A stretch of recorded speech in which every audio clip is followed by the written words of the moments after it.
दोस्तों, बिहार में नकली शराब बनाने की जुल्म में 4 लोगों को पकड़ा जाता है।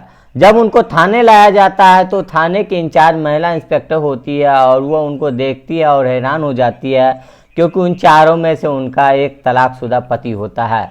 जब उसको देखती है तो डर जाती है, सोचती है कि कहीं इसकी वजह से उनकी इज्जत ना खराब हो, इसीलिए वह उनसे डराती है, धमकाती है और कहती है कि अगर तुमने यहाँ पे अगर रिश्तों के बारे में यहाँ पे बात की तो मुझसे बुरा कोई नहीं होगा, हड्डियाँ तुड़वा दूंगी और इतने चार्ज लगा दूंगी कि सारी उम्र जेल में सड़ते रहोगे।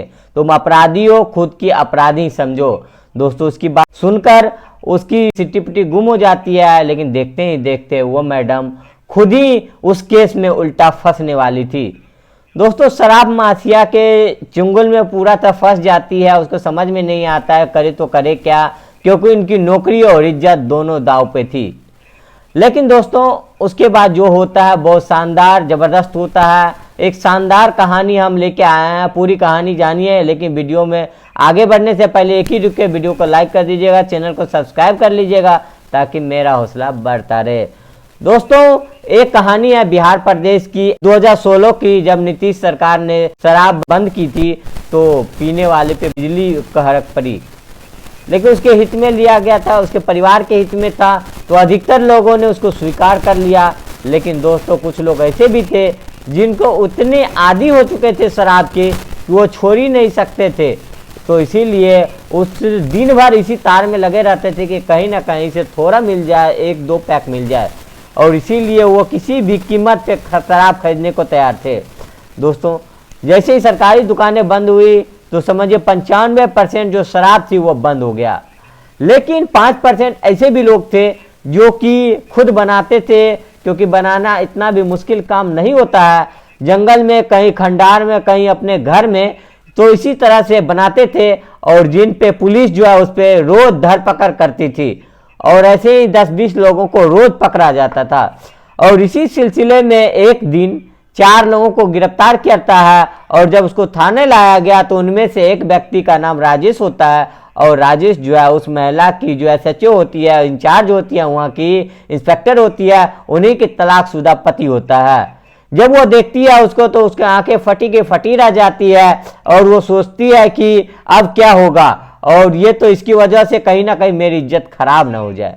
तो इसीलिए उसने उसको डराती है, धमकाती है और कहती है कि अगर तुमने जरा भी यहाँ पे बोला कि ये मेरी पत्नी है, पूर्व पत्नी है, तो तुम्हारा बहुत बुरा हाल कर दूंगी। तुम सोच भी नहीं सकते कि मैं तुम्हारा क्या हाल करूंगी। दोस्तों, उसके बाद सुनकर राजेश सोचने लग जाता है कि लगता है कि पुराना जितना भी हिसाब किताब से पुराना चुकता करने वाली है। दोस्तों, उसकी सिट्टी पुट्टी गुम हो जाती है और चुपचाप बैठ जाता है और बोलता है नहीं, मैं कुछ नहीं बोलूंगा।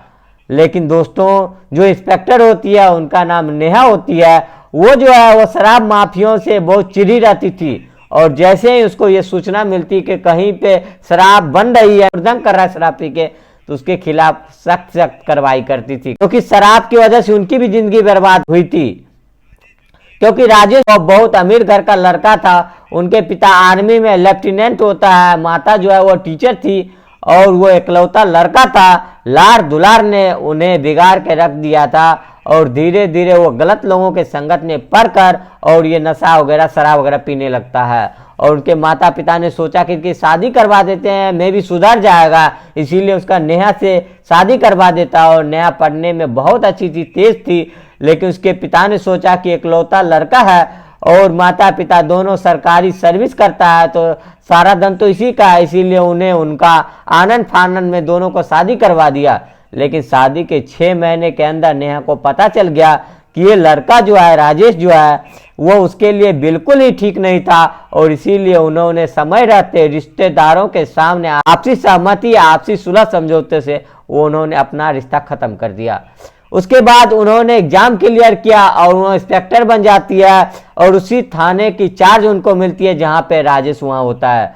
दोस्तों, अब उसको बहुत चिढ़ती है ऐसे लोगों से, और उनको मारती है, पीटती है, डराती है, धमकाती है, हर तरह से उन पे जो है कबुलवाने की कोशिश करती है कि ये बताओ कि कहाँ पे और माल तुम लोगों ने छुपा रखा है। क्योंकि वो 20 लीटर शराब के साथ पकड़ा गया था और उन्हें अंदाजा था या सूचना मिली थी कि बहुत सारा जो है वो कहीं ना कहीं शराब छुपाया हुआ है, इसीलिए उन्हें बराबर टॉर्चर करती रहती है। और साथ ही साथ राजेश के ऊपर भी कोई रहम नहीं, कोई दया नहीं। जैसे ही उसको भी मारा जाता वैसे भी इसको भी पीटा जाता, बल्कि 2-4 डंडे और ही पीटा जाता, ताकि यहाँ पे जैसा वो चाहती है वो उसी तरह से करे। अब दोस्तों बहुत हद हो गई, बहुत टॉर्चर किया गया उनको, लेकिन वो थे कि कबूलने का तैयारी नहीं थे, क्योंकि उन्हें पता था कि अगर उन्होंने एक बार कबूल लिया तो फिर उन्हें लंबे समय के लिए जेल जाना पड़ सकता है। इसीलिए वो कुछ बोलने को तैयार ही नहीं थी, और नेहा मैडम जो थी वो पूरी ताकत से काम कर रही थी। अब दोस्तों देखते देखते 11 बज गए थे, सुबह ही पकड़े गए थे 7 बजे, और जब 11 बज गया तो चाय वाला चाय लेके आता है थाने में, और मैडम जो है वो चाय पीती है, उनके सामने लॉकअप था वो चारों बंद होती है, और जो राजेश जो है टुकुर टुकुर देखता है कि शायद मुझे चाय ही पूछ ले, और सोचता है कि फ्लैशबैक में जाके पीछे कि कैसे कैसे सुबह सुबह चाय नाश्ता करता था दोनों लोग एक साथ बैठ के, हमेशा चाय पीता था वो बैठ के, हमेशा दोनों साथ में ही पीते थे। वो पल याद आते हैं जो, लेकिन मैडम जो है उसको देखते हैं एक नज़र, और वो खुद चाय पी जाती है और उसे चाय तक नहीं पूछती है। अब दोस्तों दोपहर का 2 बज गया, और इन लोगों का जो आका था, यानी कि कहें कि जो असली शराब माफिया था, वो अपने दल बल के साथ थाने में आता है, और आते ही अपना रौब जमाने लगता है। नेहा मैडम को जो है उल्टा सीधा कहने लगता है कि किस जुल्म में तुमने इसको पकड़ रखा है, और किस जुल्म में पकड़ के लाए हो, और मैंने सुना है कि मारते हैं, पीटते हैं, जबरदस्ती उगलवाने की कोशिश कर रहे हैं। आपको एक एक डंडे का हिसाब देना पड़ेगा, आपको जवाब देना पड़ेगा, आपने किस लिए पकड़ रखे हैं। अब दोस्तों इस तरह से रोज झाड़ने लगते हैं कि मैडम को भी गुस्सा आ जाती है, कहती है कि मैं इसलिए पकड़ के लाई हूँ क्योंकि शराब के सप्लायर हैं, इनको जेल जाना पड़ेगा, और मैं ये भी बता रही हूँ कि जो इनके सपोर्ट में आएगा उसे भी जेल की हवा खानी पड़ेगी। जैसे ही वो व्यक्ति ये बातें सुनती है, उसका नाम सिकंदर होता है, वो बुकला जाता है, कहता है कि आप मुझे नहीं जानती हैं, मैं कौन हूँ, इस तरह से आप बातें कर रही हैं, मैं 100-200 लोगों का ला के यहाँ पे थाने का घेराव कर सकता हूँ, और सारा अफसरी आपकी धरी के धरी रह जाएगी, तब पता चल जाएगा मैं कौन हूँ। मैडम बोलता है कि तुम जो भी हो, कोई भी हो, यहाँ आराम से बातें करो, ये वरना मेरे से बुरा कोई नहीं होगा। वो बोलता है मैं आराम से ही बात कर रहा हूँ। दोस्तों ये बातें चल रही थी, जो चारों लोग थे उन्हें भी तसल्ली हो गई, तो उन्हें टाइट हुए, और उनके अंदर का जो डर था वो खत्म हुआ, और वो भी सोचे कि चलो कम से कम यहाँ से जो है मुझे छोड़ दिया जाएगा, क्योंकि वो जानते थे कि ये इंसान कितना पावरफुल आदमी है। और लेकिन दोस्तों उसका कोई भी असर नेहा मैडम पे नहीं हुआ, उल्टा नेहा मैडम ने उसको धमकाया कि अगर आइंदा अगर कभी यहाँ पे आके इस तरह से धमकाया तो मैं बता रही हूँ कि तुम्हें भी इन्हीं लोगों के अंदर डाल दूंगी साथ में। तो बोलता है कि ठीक है, मैं शाम तक मुझे तुम्हें बताता हूँ कि मैं कौन हूँ। और उसके बाद जो है वो चला जाता है वहाँ से, और इसके घर वाले जो हैं वो जो चारों थे, राजेश के माता पिता तो आते नहीं थे, बाकी 3 के जो घर वाले तो वो आते थे, हाथ पैर जोड़ते हैं कि मैडम मैं बाल बच्चे वाला आदमी हूँ, मुझे मेरी ज़िंदगी बर्बाद हो जाएगा, बस ये पीते हैं, दारू वगैरह बनाते नहीं हैं, आप इनको छोड़ दीजिए। लेकिन वो सोचती है कि उनमें से जो एक था वो काफ़ी तेज तराक था, तो वो सोचती है कि इतना इनका सपोर्ट है पीछे, कहीं ना कहीं ज़रूर कुछ है। तो इस तरह से जो है उन लोगों को बोलती है कि ठीक आप लोग जाओ, जो कुछ भी करना है मैं करूँगी। उसके बाद उसके परिवार वाले थाने से चले जाते हैं, बैठ जाती है मैडम, और जो ये मैडम अपना पुलिस का फोर्स था उसको पूरी ताकत से लगा देती है कि जो भी कहीं और माल है उसको बरामद करो, और कहीं ना कहीं अब नाक का सवाल हो गया। अब दोस्तों अब वो अपने सीनियरों से बात करती है, लोगों से बात करती है कि सर ऐसी ऐसी बात है, ऐसे लोग पकड़े गए हैं, और उम्मीद है कि और भी ज़्यादा जो है माल है, शराब है, कहीं पे छुपाया गया है। और उन लोगों ने कहा कि अगर ऐसे है जो भी कुछ भी करो हड़बड़ी में मत करो, सोच समझ के करो, ऐसा ना हो कि राजनीतिक बवंडर हो, आराम से करो, सुनो सबको और करो अपनी। तो जो भी कुछ भी कर रहे हो वो शांति से बात कर लिया करो, अग्रेसिव या उत्तेजित होने की कोई ज़रूरत नहीं है, क्योंकि हमें अपना काम आराम से करना है। दोस्तों अब उन्हें पता चल गया कि वाकई में वो आदमी जो है बहुत बड़ा पहुंच वाला है, क्योंकि उसके पास जो वो उसके लिए भी सिफारिश आ रही थी। अब दोस्तों उसके बाद वो थाने आ जाती है, और उसके बाद बैठ जाती है, सोचती है कि अब करे तो करे क्या, कहाँ से पकड़े, और सबूत और सुराग कहाँ से इकट्ठा करे। लेकिन दोस्तों फिर शाम होती है, और उसके बाद और लोगों के साथ सिकंदर आ जाता है, और उसके बाद वो बहुत ही उत्तेजित था, क्योंकि कहीं ना कहीं जो है उसे यह आश्वासन मिल चुका था कि जो मैडम से हमारी बात हो चुकी है, मैंने उनको बोल दिया है कि आपके साथ आराम से बात करेगी। अब दोस्तों वो आते ही उल्टा सीधा कहने लगता है कि मैंने ऐसे पुलिस वाले बहुत देखे हैं, कल की जो नौकरी करने वाली मुझे सिखा रही है, और फिर वर्दी वगैरह पे कमेंट करने लगता है। पूरी तरह से समझ लीजिए कि जो वह नेहा मैडम थी वो अपने इंसल्ट महसूस कर रही थी, लेकिन वह कुछ कर नहीं पा रही थी, करे तो करे क्या। अब इसको जवाब कैसे दे, गुस्सा तो बहुत आ रहा था, लेकिन उसकी बेइज्जती पे बेइज्जती वो किए जा रहा था वो। लेकिन तभी जो राजेश था वो कहता है कि मुझे बाथरूम लगी है, और वो जिस लॉकअप में वो बंद था वहाँ बाथरूम था नहीं, बाथरूम बाहर था। दो पुलिस वाले के साथ उसको लेके जाते हैं बाहर बाथरूम के लिए, कहीं ना कहीं भाग ना जाए। तो फिर वो बोलता है उससे बोलता है कि माल जो है वो कहाँ पे मुझे पता है। बोलता है क्या बात करते हो, तुम्हें पता है? मुझे पता है कि माल कहाँ पे है, बताओ कहाँ पे है। तो राजेश कहता है कि जो ये आदमी सिकंदर आया है इसी का एक पोखरा है, और पोखरी के अंदर 50 लीटर के 20 कैन में भर के ईंट पत्थर से बांध कर पोखरे में छुपाया हुआ है। अब दोस्तों वो लोग आते हैं और मैडम से धीरे से बताते हैं कि जो राजेश जो उनसे बोला था मैंने उसकी तरफ देखा, और मैडम देखता है उसकी तरफ और फिर इशारा करता है कि हाँ मैंने ही ये सारी बातें बोली है। अब वो जो सिकंदर था उस पर वहीं बैठाया जाता है, और उसके बाद बोलता है कि ठीक है, मैं 1 घंटे बाद इन लोगों को छोड़ देंगे, आप निश्चिंत रहिए, आप चाय पानी पीजिए। और उसके बाद वहाँ पे पुलिस फोर्स को भेजा जाता है पोखरे के पास, जहाँ एंट्री करते हैं तो वहाँ पे जो 20 कैन सारे के सारे बरामद होते हैं, यानी कि 50-50 लीटर के 20 कैन, यानी कि 1000 शराब का जो लीटर था वो बरामद कर लिया जाता है। दोस्तों अब जो वहाँ सूचना मिलता है कि माल पकड़ा गया, अब वहाँ पे वहीं पे घसीट के लॉकअप में बंद कर दिया जाता है, और 3-4 लोगों की गिरफ्तारी होती है। कुल इस केस में 9 लोग की गिरफ्तारी होती है। और उसके बाद फिर जो वो बंदा था सिकंदर था, उसके चेहरे पर हवाइयाँ उड़ने लगती है, उसके खूब खातिरदारी होती है जेल के अंदर, और उसके बाद एफआईआर होता है, और फिर उसको जेल के अंदर टॉर्चर किया जाता है। अब धीरे धीरे दोस्तों 1-2 महीने बीत जाता है, और उसका ट्रायल चल ही रहा था इस केस के, और फाइल पलट रही थी मैडम टेबल पे। तभी उसके राजेश का फोटो देखती है, और उसके बाद सोचने लगती है कि उन्होंने जो भी राजेश के साथ किया बहुत बुरा किया, उसको ऐसा नहीं करना था। उन्हें उनको जलील किया, गालियां दिया, पुलिस से मरवाया पिटवाया, फिर भी उन्होंने पुलिस को मदद की। अगर वो नहीं मदद करता तो शायद ये नहीं केस यहाँ तक नहीं पहुँचता। और उसके बाद 3 महीने बीत जाता है, यानी कि जिस दिन वो जेल में जाता है ट्रायल चल रहा था, और जेल में रहते हैं 3 महीने बीत जाता है। एक दिन जो है जेल के अंदर सूचना मिलती है राजेश को कि जाओ आपसे कोई मिलने आया है।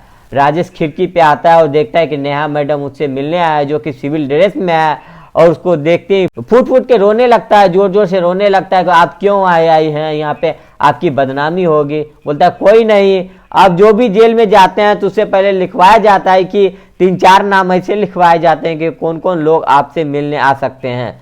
जब वो जेल में जा रहा था तो नेहा ने उनसे बोला था कि आप जो है मेरा नाम लिखवा देना वहाँ पे मिलने वालों की लिस्ट में, तो शायद मैं भी कभी आके एक बार मिल सकूं। इसीलिए उन्हें माता पिता का लिखवा रखा था, और नेहा के भी लिखवा रखा था, और एक दोस्त का भी लिखवा रखा था, लेकिन उससे मिलने कोई नहीं आया था। जब नेहा को देखता है तो वो रोने लगता है और कहता है कि आप क्यों आई है, आपकी बदनामी होगी। तो नेहा कहता है कि तो आखिर तुम शराब पीते पीते तुम बनाने भी लगे, सप्लाई भी करने लगे। तो वो बोलता है नहीं, मैं सप्लाई नहीं करता हूँ, मैं बनाता भी नहीं हूँ, लेकिन मैं पीता जरूर हूँ, और इसीलिए मैं इन लोगों से लेता रहता हूँ। और मेरे सामने उस दिन पोखरे में माल रखा जा रहा था, इसीलिए मैंने देखा था और मैंने बता दिया। उन्होंने कहा कि मैंने जलील किया, मैंने मारा पीटा धमकाया, और तुमने बता दिया, बहुत अच्छा काम किए, कानून की मदद किए, लेकिन अगर तुम नहीं बताते तो शायद तुम बच भी जाते, तुम सारे लोग बच जाते। अब उनकी बातें सुन के जो राजेश थे वो कहता है कि मुझे मेरे कर्मों की सजा मिली है, मुझे इसी जगह होना चाहिए था। और लेकिन जब वो जो माफिया था सिकंदर था, जब वो आपको धमका रहा था, उल्टा सीधा कह रहा था, और आप कुछ कर नहीं पा रही थी, तो मुझे बहुत बुरा लग रहा था। इसीलिए मैंने सोचा चोरी कर रहा है, ऊपर से सीना चोरी कर रहा है, मुझसे देखा नहीं गया, आप जिस तरह से सर झुका के वहाँ बैठी हुई थी, इसीलिए मैंने बता दिया। तो नेहा मैडम कहती है कि तुमने मेरे लिए किया। तो उन्होंने बोला, राजेश ने बोला, मैंने आपके लिए कहा, अगर कोई और होता तो मैं बिल्कुल भी नहीं बोलता, क्योंकि उन लोगों को अगर पता चल गया कि अगर तो मुझे छोड़ेगा नहीं। तो बोलता है कि अब तुम्हें तो 3 साल की सज़ा हो सकती है और मैं ट्रायल कर रही हूँ, सबकी भूमिका जो उजागर कर रही हूँ कि कोई कितना, किसका रोल कितना था। और सिकंदर जो है वो उसका 10 साल के लिए जाएगा और उसका जो राइट हैंड था वो भी जाएगा 10 साल के लिए। लेकिन शायद आप उन लोगों के साथ जो है आपको 1-1 साल की सज़ा हो सकती है। और वो हाथ जोड़ता है कि प्लीज़ मुझे बचा लो, मेरे घर पे माता पिता है, परेशान हैं, वो अकेले होंगे और वो मुझसे नाराज़ है कि मुझसे मिलने तक नहीं आए, मुझे उनकी चिंता हो रही है, मुझे बचा लो। तो नेहा कहती है कि तुम इतना टेंशन ना लो अपनी माँ बाप को, मैं उनसे मिल लूँगी। अब जो राजेश है वो कहता है कि आप मेरे माँ बाप से मिलेंगे। बोला क्यों नहीं मिले, किसी ज़माने में जब वो भी तो मेरे कुछ थे। तुम टेंशन नहीं लो, मैं अगले हफ्ते उनके लेकर आऊँगी और कोशिश करूँगी कि आपसे मिलवा दूँ। अब दोस्तों अगले हफ्ते जो मैडम थी वह राजेश के माता पिता के साथ आती है और उसको जैसे वो देखता है तो वो फिर उसी तरह से रोने लगता है। राजेश की माँ भी रोने लगती है। फिर वो समझाती है कि चलो कोई बात नहीं है। और वो जो राजेश वहीं पे वादा करता है कि मैं कभी नहीं पीऊँगा, मैं आप लोगों की कसम खाता हूँ। फिर उसके बाद वो चला जाता है और हर महीने जो नेहा थी वो उसके माता पिता को लेकर जेल में आती थी, मिलवाती थी। और उसके बाद इसी बीच में जो वो घर पे होती थी तो उसके घर पे भी हालचाल लिया करती थी।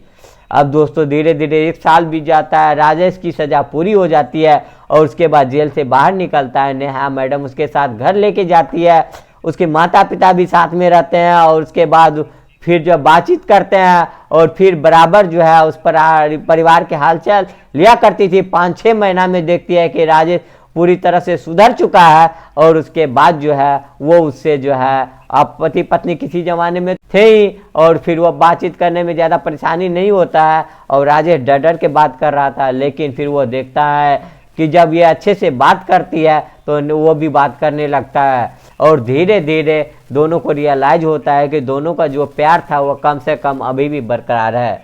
और उसके बाद दोस्तों अपने परिवार वालों से बोलते हैं कि मैं अपने पुराने घर वापस जाना चाहती हूँ।